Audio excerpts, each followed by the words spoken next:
Alors, ce qui est sûr, c'est que toutes les informations que tu nous donnes là, Maxime, hein, que les gens sachent, Oui, toutes les informations que tu nous donnes ont été écrites par des Arméniens. Ce sont les Arméniens qui expliquaient ce qu'ils ont fait, ce qui s'est passé.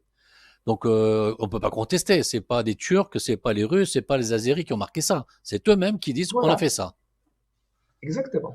Et une Et petite question alors, avant de continuer, Maxime.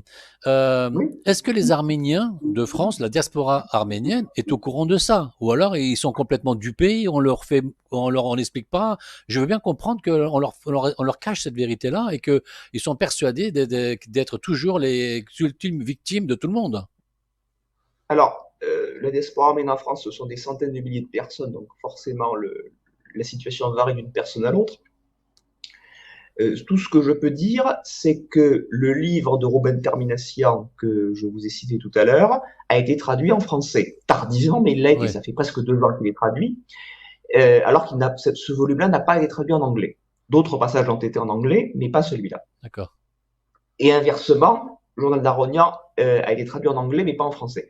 Je ne sais plus si la version originale en arménien est disponible en France. Peu importe, de toute façon, ça fait un certain temps que j'ai mis en ligne D'accord, la traduction anglaise et que j'ai fait une traduction française à partir de la version en anglais. d'accord. Alors, dernière citation que je voulais vous faire, ça vient du livre, alors c'est un français cette fois, ça vient du livre de Jean Schlicklin. Jean Schlicklin, ça vous dit peut-être rien, c'était le correspondant du Petit Parisien, le journal le plus vendu en France à l'époque, en Turquie, à l'époque. Et, autant vous le dire tout de suite, ce livre qui s'appelle Angora, l'aube de la Turquie nouvelle, Ouais, a été publié fin 1922 par Berger-Levrault, qui existe toujours, qui aujourd'hui est un éditeur complètement indépendant, mais qui, à l'époque, était complètement contrôlé par l'état-major général français. d'accord, Personne ne publiait un livre, et surtout pas un livre politique, sans de puissants soutiens parmi les généraux français. d'accord.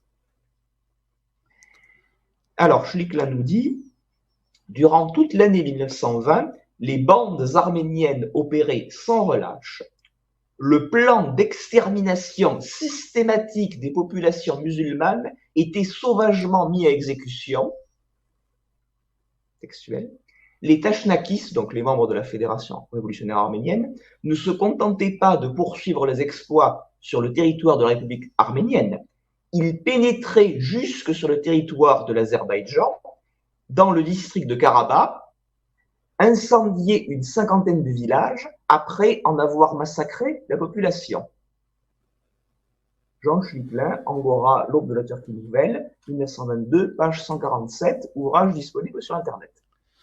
Alors, tu sais, il y a un truc qui m'arrive, tu sais, des fois, j'ai peut-être l'esprit tordu, j'en sais rien, ou peut-être mon incompétence ou mon inculture, j'en sais rien, mais est-ce que les Arméniens aujourd'hui, pour cacher leurs méfaits, utilisent le fait, enfin, ils accusent la Turquie d'avoir commis un génocide, alors qu'on voit qu'en fin de compte, le génocide, plus ou moins, c'est eux qui sont en train de commettre, d'après ce que tu m'expliques.